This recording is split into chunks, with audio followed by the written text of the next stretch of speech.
সকলোকে এটা নতুন ভিডিঅ'লৈ স্বাগতম জনাইছোঁ। আপোনালোকে জানেনে জোনবিল মেলাৰ কথা, যিখন মেলাত বৰ্তমানলৈকে টকা পইচাৰ লেনদেন নহয়। তো মই আজি আপোনালোকৰ আগতে জোনবিল মেলাৰ ওপৰতে দুআষাৰমান ক'বলৈ ওলাইছোঁ। তো without any further delay let's begin this video'. Jonbeel মেলাই হৈছে অসমৰ আটাইতকৈ আকৰ্ষণীয় মেলা, য'ত বৰ্তমানলৈকে বাৰ্টাৰ প্ৰণালী চলি আছে। এইটো ভাৰতৰ একমাত্ৰ মেলা য'ত বিনিময় ব্যৱস্থা এতিয়াও জীয়াই আছে। প্ৰতি বছৰে মাঘ বিহুৰ পিছত 3 দিনীয়া কাৰ্যসূচীৰে তিৱা জনজাতিসকলে জোনবিল পথাৰত জোনবিল মেলাৰ আয়োজন কৰে। এই মেলাখন জোনবিলৰ ডায়ং বেলগুৰি নামেৰে জনাজাত। ই অসমৰ মৰিগাঁও জিলাৰ জাগিৰোডৰ পৰা 5 কিলোমিটাৰ দূৰত অৱস্থিত। এই 3 দিনত সমভূমি আৰু পাহাৰৰ লোকসকলে তেওঁলোকৰ প্ৰয়োজন অনুসৰি সামগ্ৰী বিনিময় কৰে। কিন্তু এই মেলাখনত টকা পইচাৰ লেনদেন একেবাৰে নহয়। এই মেলাখন অনুষ্ঠিত হোৱাৰ আগতে মানৱ কল্যাণৰ বাবে অগ্নি পূজা কৰা হয়।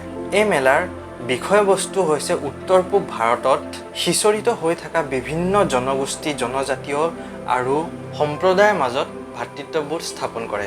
এই মেলাত দাঁতি কাষৰীয়া অঞ্চলৰ পাহাৰীয়া লোকসকলে পাহাৰৰ পৰা নামি আহে আৰু সমভূমিৰ লোকসকলৰ সৈতে সামগ্ৰী বিনিময় কৰে।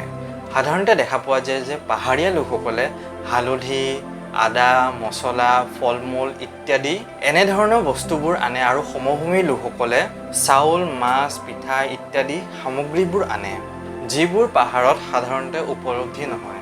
সাধাৰণতে দেখা পোৱা যায় যে কাৰ্বি পাহাৰ আৰু জয়ন্তীয়া পাহাৰৰ লোকসকলে জোনবিল মেলাত সামগ্ৰী বিনিময় কৰিবলৈ আহে।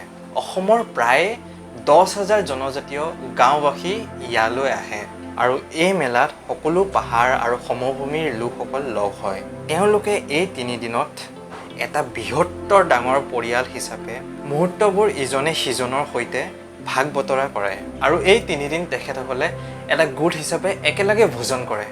এই মেলাখন মাঘ বিহু শেষ হোৱাৰ পিছত বৃহস্পতিবাৰৰ পৰা আৰম্ভ হয় আৰু শনিবাৰে সমাপ্ত হয়। মেলাৰ সময়ত তিৱা জনজাতীয় ৰজা, যাক গোভা ৰজা বুলি জনা যায়, তেওঁ সদস্যসকলৰ সৈতে মেলালৈ যায় আৰু তেখেতসকলৰ মাজৰ পৰা কৰ সংগ্ৰহ কৰে। এই উৎসৱৰ সময়ত বিভিন্ন জনজাতীয় মানুহে তেওঁলোকৰ পৰম্পৰাগত নৃত্য বা গীত আৰু বিশেষকৈ কুকুৰা যুঁজৰ প্ৰদৰ্শন কৰে আৰু লগতে সমগ্ৰ পৰিৱেশটো আনন্দময় কৰি তোলে। মেলাৰ আগৰ দিনটোত গোভা ৰজা আৰু বিষয়াসকলে জোনবিলৰ পাৰত এটা সামূহিক ভোজ আগবঢ়ায়। জোনবিল মেলা 15 শতাব্দীৰ পৰাই চলি আহিছে আৰু এনেকেই আগন্তুক দিনলৈকে চলি যাব। আৰু আজি ভিডিঅ'টো ইমানেই আছিলে আৰু নতুন ভিডিঅ' সোনকালে লগ পাম। যদি মোৰ চেনেলত নতুনকৈ আছে অলপমান ছাবস্ক্ৰাইব কৰিলে ভাল হয়। মই এনেকৈ অসমৰ আনন ফেক্টছ বা এনেকৈ অসমৰ ওপৰতে ভিডিঅ'ছ ৰেগুলাৰলি ক্ৰিয়েট কৰি থাকোঁ। তো এটা নতুন ভিডিঅ' সোনকালে লগ পাম। তো till then bye bye, stay safe, stay happy and keep smiling.